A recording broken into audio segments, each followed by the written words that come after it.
Hi, I'm Lizzy. Here we talk about books and things surrounding the bookish community and the controversies in the bookish community, booktube, booktok, etc. Welcome. It's been a few days that I've been seeing the latest controversy, and I wanted to add my 2 cents on it. And it's about the TikTok video, BookTok video of the girl saying, I don't trust you little bitches here on Book Talk.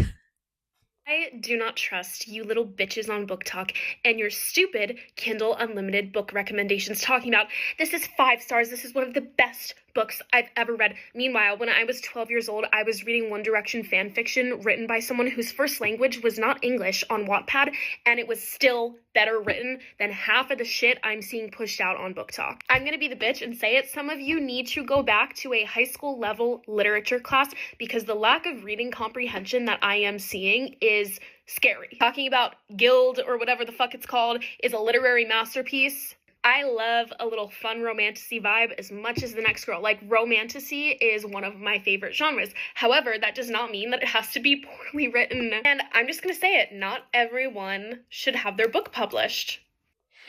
I honestly found that so funny, so I apologize. I agree with her 100% in the statement that she made. Not the way she said it, obviously. It was not respectful at all. Although it made people watch the video. And the video actually presents a very important argument we need to pay attention to. And also, I've thought about that almost in those words. I haven't voiced it. I would never talk to people like that. But yes, I do agree 100%. Last year, I read all books from Booktok. Uh, there's been such a decline on the quality of books and also our attention spans. Just because something is good for you doesn't mean that it's objectively good. Here I am saying this as a girl who loves romantasy. I love it so much. I don't love the quality of it currently. No, no, no, no, no. No, no, no, no, no. Reading the latest books on romantasy put me in a reading slump. Awful, awful reading slump where I would start reading things that I knew I was going to like, but I just couldn't. And I was constantly checking for grammar mistakes and narrative mistakes and plot holes and spelling mistakes that really takes me out of the story.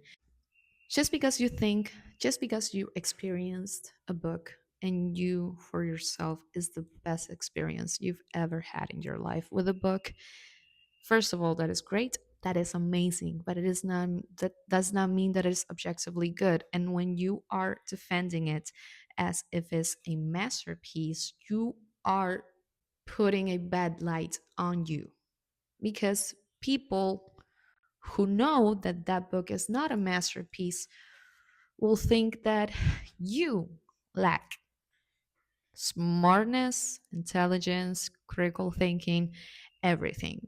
And of course, with short form content, everything is supposed to be presented in a very high energy, polarizing way, where everything is supposed to be very eye catching. So you need to express things like, I don't know how that looks on camera. I'm sorry for that.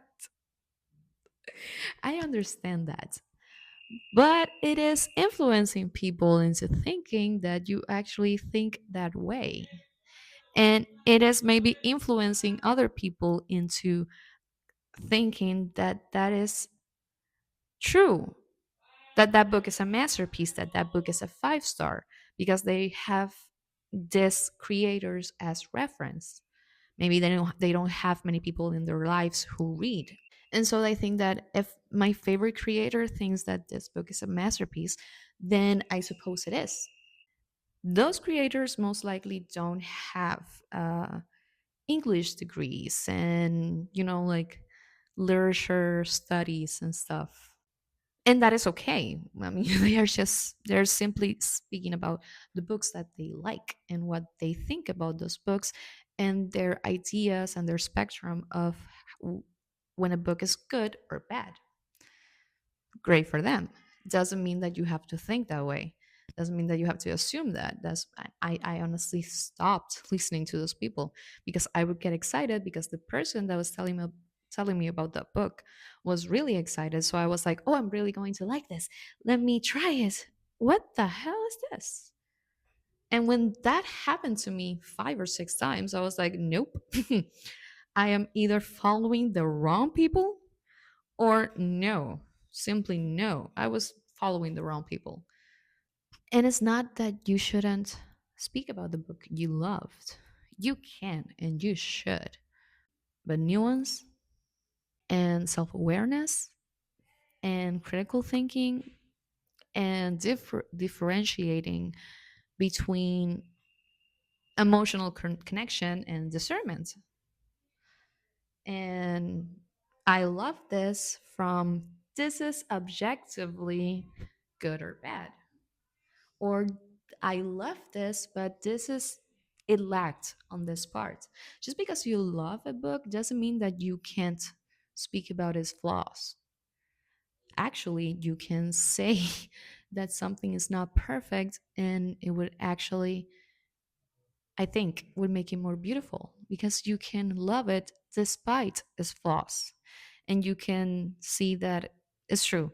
The writing was not good, and the world building was not good, and the romance lacked this and this and this. But I created a connection to this, a really deep connection, and I really did enjoy it because I went through this and I believe this and I feel like this and I am like this and I love these things. So that's why I love it. But I know that these parts are not great.